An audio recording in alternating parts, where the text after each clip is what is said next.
Hi friends, Selvamani Muniyappan దర్శకత్వంలో వచ్చిన కుట్రం పురిందవన్ అంటే తప్పు చేసిన వాడు అనే వెబ్ సిరీస్ 7 ఎపిసోడ్లతో సోనీ లివ్లో రిలీజ్ అయింది. ఒక్కొక్క ఎపిసోడ్ 25 నిమిషాల నుంచి 30 నిమిషాలు పైగా ఉంటుంది. ఈ వెబ్ సిరీస్ ఎలా ఉందో ఇప్పుడు చూద్దాం. ఓ ఊర్లో జాతర జరిగిన తర్వాత ఓ అమ్మాయి కనపడకుండా పోతుంది. ఆ అమ్మాయి పేరు మెర్సీ. ఆ అమ్మాయి ఒంటరిగా చర్చికి వెళ్తున్న సమయంలో కనపడకుండా పోతుంది. భాస్కర్ తన మనవడితో వెళ్తూ ఆ అమ్మాయిని చూశానని చెప్తాడు. భాస్కర్ ఒక కాంపౌండర్. అయితే కనపడకుండా పోయిన అమ్మాయి ఏమైంది? ఆ అమ్మాయి లాగే 10 ఏళ్ల పాపలు 10 ఏళ్ల ఆడపిల్లలు కనపడకుండా పోయి చనిపోతూ ఉంటారు. ఈ కుట్ర వెనుకున్న రహస్యం ఏంటి? దీన్ని కనుక్కోవడం కోసం గౌతమ్ అనే పోలీస్ స్టేషన్ కంటే పోలీస్ ఆఫీసర్ ఇంట్లో ఎక్కువ పనులు చేస్తూ ఇంటికి సేవ చేస్తూ ఉంటాడు. అతను ఏం చేశాడు? చివరికి కనపడకుండా పోయిన మెర్సీ తల్లి ఎస్తర్ కి న్యాయం జరిగిందా? భాస్కరన్ ఈ మిస్టరీని ఛేదించే క్రమంలో గౌతమ్ కి ఎలా సాయం చేశాడు అన్నది కథ.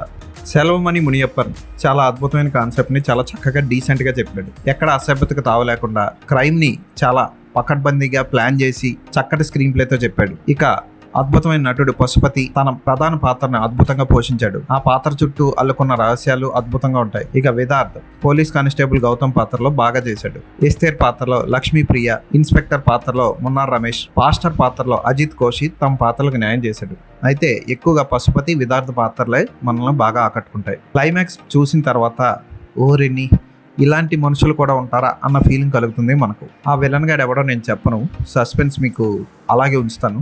ఆ విలన్ గాడు చేసే పనులు చూసిన తర్వాత ఈ టైపు వ్యక్తుల్ని మామూలుగా చంపకూడదు, దారుణంగా చంపాలి అన్న ఫీలింగ్ వస్తుంది మనకి. పెంచిన కోడి పిల్లనే మనం కొయ్యలేం. అలాంటిది ఈ సినిమాలో విలన్ గాడు చాలా దరిద్రమైన పనులు చేస్తాడు. ఫోటోగ్రఫీ బాగుంది, బ్యాక్గ్రౌండ్ మ్యూజిక్ బాగుంది, ఒక డార్క్ మూడ్లోకి తీసుకెళ్తాడు కెమెరామెన్. తెలుగు డబ్బింగ్ బాగుంది, ఎక్కడ అసభ్యకర సన్నివేశాలు లేవు. చిన్న పిల్లల చుట్టే ఈ వెబ్ సిరీస్ తిరిగింది. పోలీస్ యంత్రాంగం పనిచేసే తీరుని, అలాగే మంచి కోసం కొన్ని తప్పులు చేసినా పర్వాలేదు అనిపించేలా కొన్ని సన్నివేశాలని తీర్చిదిద్దాడు దర్శకుడు.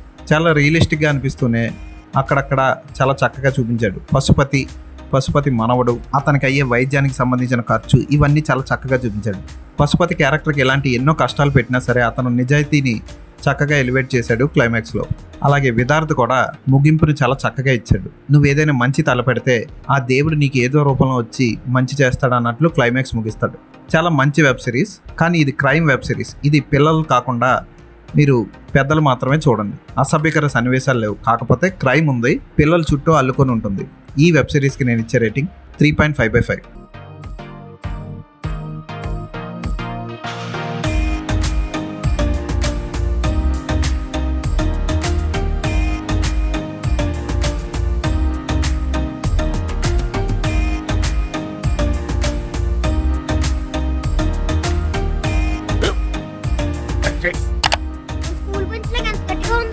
కొట్రా, కొట్టు, పర్లేదు, కొట్టు.